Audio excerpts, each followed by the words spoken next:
Kumusta po mga dude sa lahat po ng mga Libra sign, sa mga bumabalik, bago at mga cross watchers, maraming salamat po sa inyo. Sana po ay samahan niyo po ako hanggang sa dulo.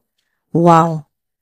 Wow! Ito na po yung mga mensahe sa inyo mga dude. Mga importanteng mensahe na para po sa inyo hanggang bago po magkatapusan ng September at sa ilan po ay abot po hanggang October. So, September hanggang October po mga dude. So, may tatlo na po kayong mensahe dito. At meron pa pong pahabol. Queen ulit. Queen of Cups, Queen of Wands. Chariot. Major Arcana po. Wow, napaka-powerful po ng Chariot. Major Arcana, ito po ay card po ng success, ng abundance, ng determination, ng panalo. Yan po mga dude. At ng Divine Protection, Angel number 7, mga dude. Sa mga Libra, ang mensahe po na naririnig ko para sa inyo ay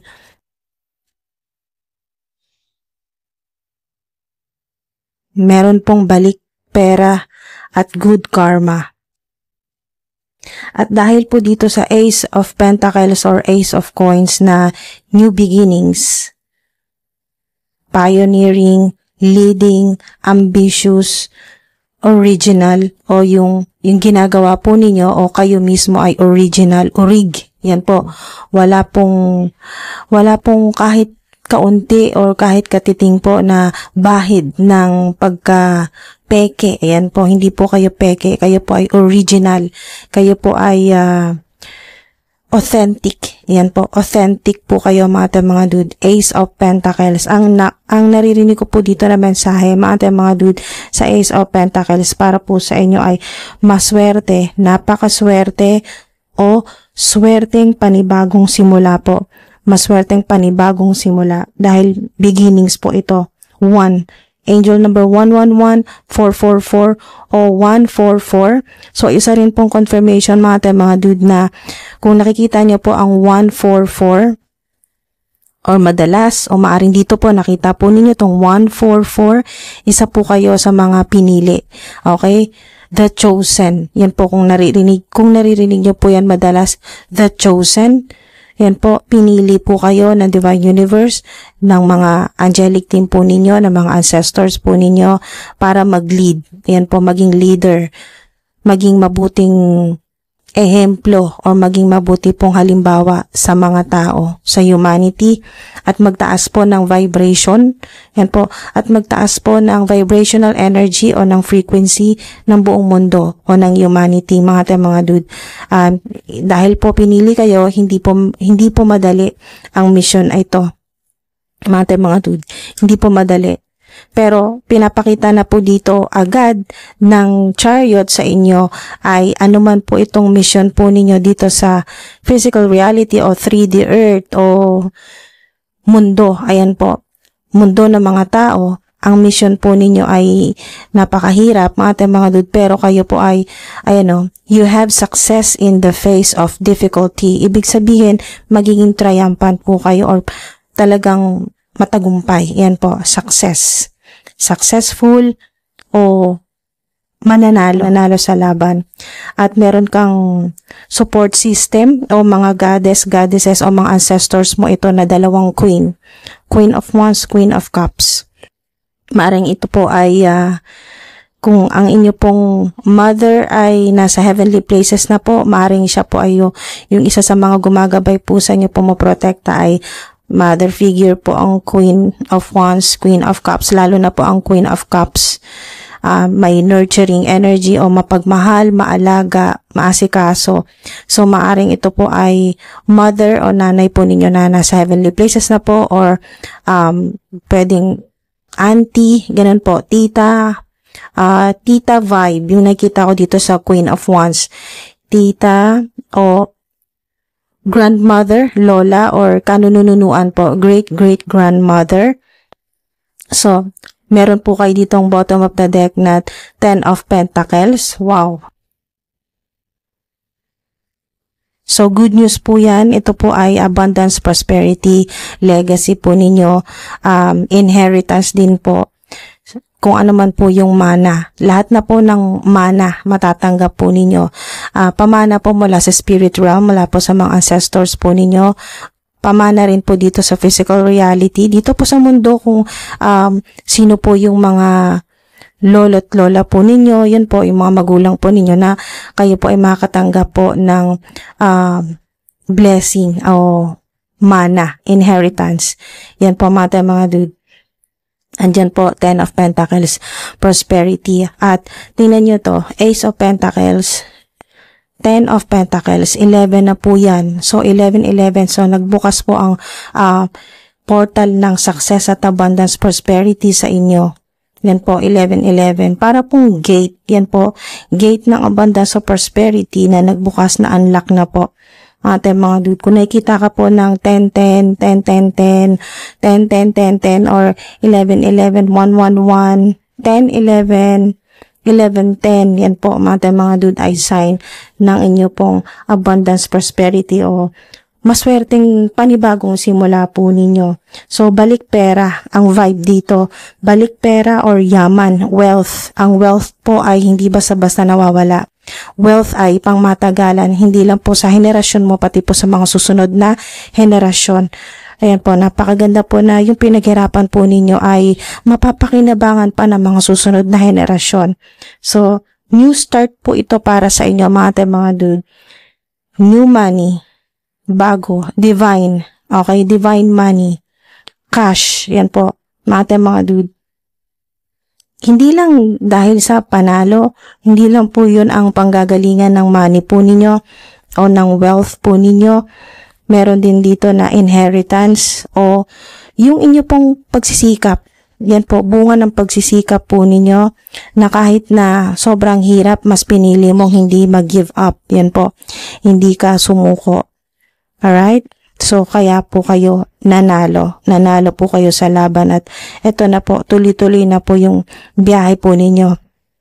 Biyahe papunta pong abundance. So, ibig sabihin, so sa ilan po ay kung kayo po ay nangangarap o nagmamanifest o kasama po yan sa inyo pong financial goal, na kayo po ay makapagbiyahe, yan po, short trip, long trip na maaring may kasama ka or solo trip po ito, mga dude, or kasama mo ang mga mahal mo sa buhay kasi meron ditong tinuturo ako dito sa pamilya. Yan po, family vibe. So, ibig sabihin, yung mas may enjoy mo yung biyahe mo, yung bakasyon. Yan po, short trip, long trip, dito man sa Pilipinas, okay, domestic trip o travel po o overseas sa ibang bansa or iba't ibang bansa po. Nandito yung travel sa inyo mga dude.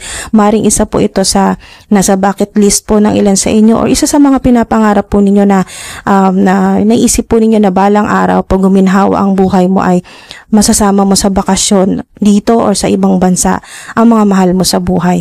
Mabibilan mo sila ng mga pangailangan nila. Mapaprovide mo sa kanila yung first class or business class na ticket, yan po, sa ibang bansa or mga first class na biyahe po dito sa Pilipinas. So, mga dude, napakaganda po ng mensahe po sa inyo. Fresh, yan, kasi number 1 Number 1, angel number 1 po mga dude. At 10 naman po ay completion. Ibig sabihin, mga dude, tapos na yung sobrang hirap po na yung hirap na sitwasyon po ninyo. 10 ay ending na po ng mahirap na cycle dahil aanihin mo na lahat ng mga pinaghirapan mo. Good karma po yan. Good karma.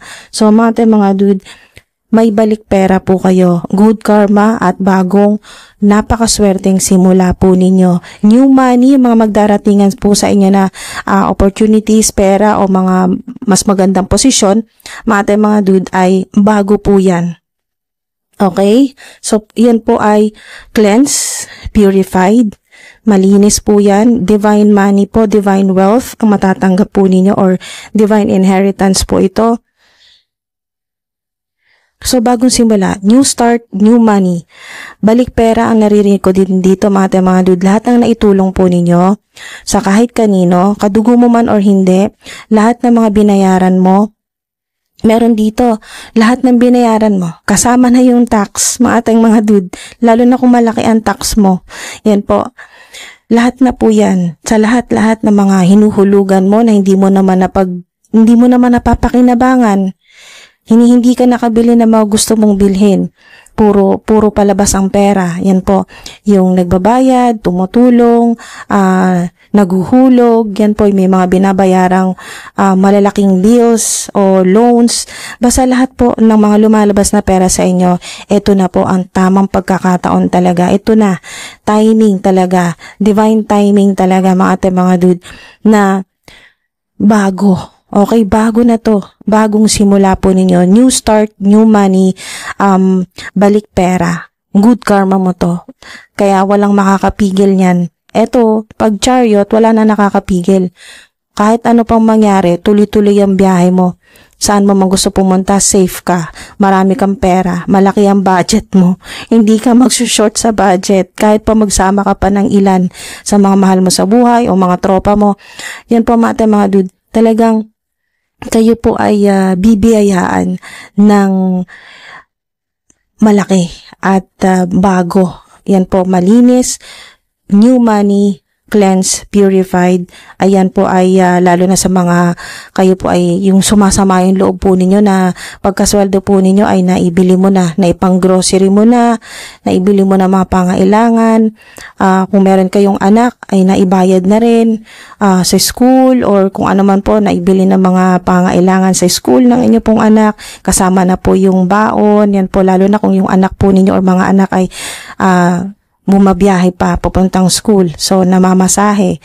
So, mga dude, lahat na po ng bills, lahat na po yan ay lahat na lumabas po sa inyo. Lalo na kung ang pera po ninyo ay pinaghirapan nyo po talaga, babalik po yan sa inyo. Kasi nga, ang main theme ng energy po ninyo or vibrational energy po ninyo ngayon, dito po sa reading na to, September hanggang October or sa ilan po, mahabol nyo pa po ito, mapanood nyo bago matapos ang September or sa ilan naman po ay kahit lagpas na po ang October, kahit next year nyo na po ito mapanood. Basta po, na-click nyo po tong video na to, hindi po kayo huli. Okay, mga dude, ang divine timing, napaka-powerful gumalaw talaga ng divine universe. Kung kailan mo ito mapanood, kung kailan mo ito makita, itong video na to, yun ang tamang pagkakataon. Yun ang sinasabing divine timing. Makita mo to, mapanood o marinig mo to na mga mensahe po para sa inyo. So, balik pera. Yan po, kahit sa ngayon, halimbawa po ngayon po, no, napanood nyo po ito bago magkatapusan ng October at kayo po ay nag-shopping, nag-grocery, kumain sa labas ng inyo pong pamilya at may mga resibo po kayo, no, may mga resibo na nakikita mo na grabe, yung pinaghirapan mo ng isang buwan, yung inyo pong pinagpaguran ay sa wala't wala rin, na lumalabas din, yan po, na ibibili, na ibabayad, pambayad po sa apartment, panghulog sa, kung ano-ano po yung mga pangailangan po ninyo, mga kailangan nyo pong bayaran, ganyan po, or loans, ganyan po mga dude, hinuhulugan ng sasakyan, yan po kasi may sasakyan dito. Pero good news din po sa ilan kung kayo po ay nangangarap na magkaroon ng sasakyan, makabili po ay meron po, mga dude, meron sa inyo makakabili po ng sasakyan. Hindi man ngayong October, pero confirmation po ito na makakabili ka ng sasakyan. Meron din pong mensahe dito na hintay-hintay ka July hanggang October. Yan po, additional po yan na clue sa inyo, July hanggang October. Yan po mga dude. Maaring ito po yun, 2025 na sinasabi dito, July hanggang October, or kung hindi pa kaya ng budget, ay maaring July hanggang October po, 2026 na po yan. So, dahil timeless po ang reading na to, wag niyo pong limitahan na, bakit October tong reading na to? Bakit may nabanggit na October July hanggang October 2026? Ba't umabot na ng 2026? Mga dude, hayaan nyo lang mag-flow ang energy ng reading po ninyo na mga mensahe sa inyo. Timeless po ito. Yan po. Kung kailan po ay, yan po yung sinasabi na, Basta wag niyo pong limitahan, mga dude. Yan po ay mga clue lang naman, pero nasa inyo po, nasa choice po ninyo o decision po ninyo kung gusto niyo po ngayon na bumili, ngayon 2025, bago matapos ang 2025, ay makabili kayo ng sasakyan. Wala pong makakapigil po sa inyo. Ayun, walang makakapigil sa inyo sa Chariot. Kung meron ka na, mga dude, kung natanggap mo ng mas maaga itong 10 of Pentacles at Ace of Pentacles, bakit hindi? Lalo na maraming babalik sa inyo na pera. Balik pera. Yan po, good karma. Mga dude, kaya wag nyo limitahan na pang October lang, pang September lang.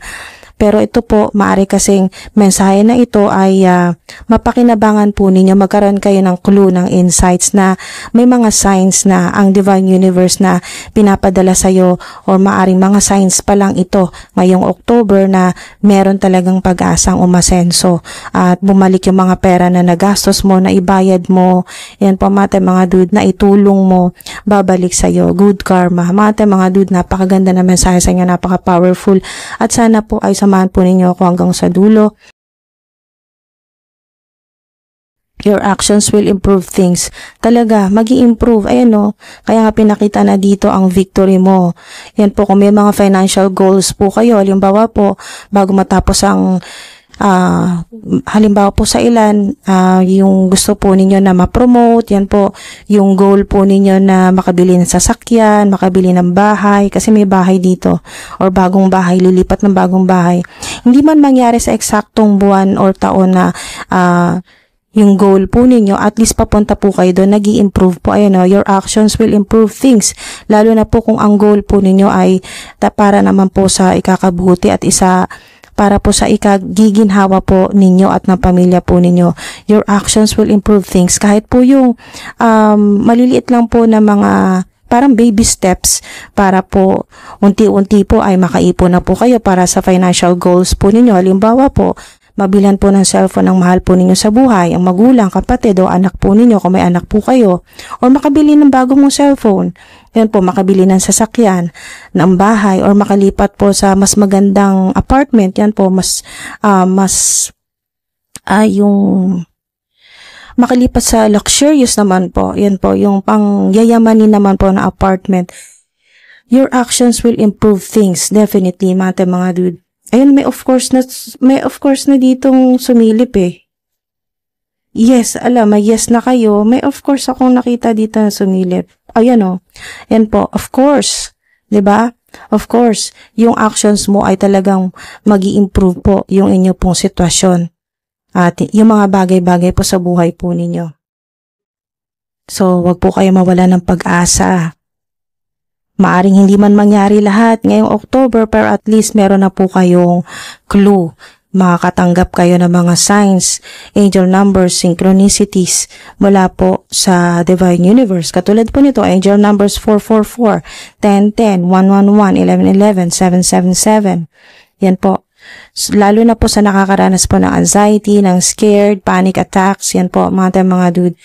Kung problemado po kayo sa pera, makarelate lang po yung mga nakakaranas talaga sa kasalukuyan ng anxiety dahil po sa mga problema po ninyo sa pera o sa trabaho po ninyo. Present now in the moment, today. Yan po, today. Sinasabi dito ay, ngayong araw na to, may magandang mangyayari, napakagandang mangyayari. Good karma din po ninyo ito. At may magbibigay sa iyo ng pera or ng pagkakataon. Magandang pagkakataon.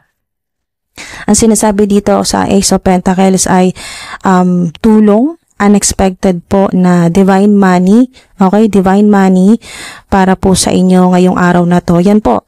So, ibang sitwasyon po ito. Mga dude, kung kailan nyo naman po ito mapanood. So, ngayong araw na to, kung kailan mo ito mapanood, may good news ka. Okay? May matatanggap kang pera or blessing in any shape or form na talagang matutuwa ka. Yan po. Maring ito ay pinapaabot na tulong sa iyo ng ancestor mo dahil mula ito sa spirit realm, higher dimension. Yan po, galing po ito sa higher dimension, spirit realm o mataas na frequency. Yan po. Ace of Pentacles, Ace of Coins. Wow. Good karma nyo po, mga dude. Diba nabanggit kanina ang tungkol po sa fake Fake living beyond means pretending. May mga kasama kang ganyan or may mga nakakasalamuha kang mapagpanggap. Ingat din po sa mga peke na ginagaya naman po kayo. So tandaan nyo po, wala pong makakakopya talaga sa'yo ng 100% dahil authentic ka. Ikaw yung original. Pero maraming peke sa paligid po ninyo. Maraming copycats. Kaya po, konting ingat na lang din po sa inyong energy. Wag mo basta-basta ibibigay yung energy mo sa kahit kanino. Yan po mga dude. Kaya naman ang ilan po ay talagang nakaka-absorb ng negative energy dahil unang-una maaring hindi pa po ninyo alam kung paano protektahan ang sarili po ninyong energy. Ilan naman po ay hinahayaan po ninyo, binibigyan nyo sila ng access or binibigyan nyo sila ng authority. Kaya ngayon, mula ngayong araw na to, mula ngayong araw na to, wag na po ninyong bibigyan ng authority o ng access ang kahit sino. Yan po, kahit po napakalapit po sa inyo, sobrang ka-close po ninyo, wag niyong basta-basta na lang ibibigay ng libre ang inyong energy. Alam mo yan kung ikaw ang tinutukoy, alam mong ibig sabihin. So, meron kayong financial support, di ba? Nabanggit din dito kanina ang support system. May financial support kayo. Or kung yung anak po ninyo, kailangan po ng financial support o assistance, meron din po. Sa ilan naman po ay alimony, yung pera naman po kung kayo ay nakipag-divorce or makikipag-divorce, may matatanggap din po kayo. Government sa ilan, may matatanggap ka rin malaking pera mula sa gobyerno. Yan po sa ilan. Or yan po ay tax refund o meron kang matatanggap na blessing na hindi mo inaasahan na malaking tulong yan sa'yo, malaking pera po yan. O maaring ito na sinasabi ditong today kung kailan nyo po ito napanood tong araw na to mismo. At sa ilan naman po, hintay-hintay September hanggang October, maraming blessings na darating po sa inyo, mga bilagro. Yan po, na magagamit po ninyo sa new start, new beginnings o ito po ay maaring new money. Yan po, na talagang para sa'yo. Yung balik pera. Okay? Maswerteng simula po ninyo. Panibago. So, new start. Mga dude, sana po may nakuha po kayo dito. Maraming salamat po sa mga umabot dito hanggang sa dulo. Sinamahan niyo po ako. Thank you po sa divine time and energy po ninyo. At sana po sama-sama ulit tayo sa susunod na video. Thank you po. Ingat po.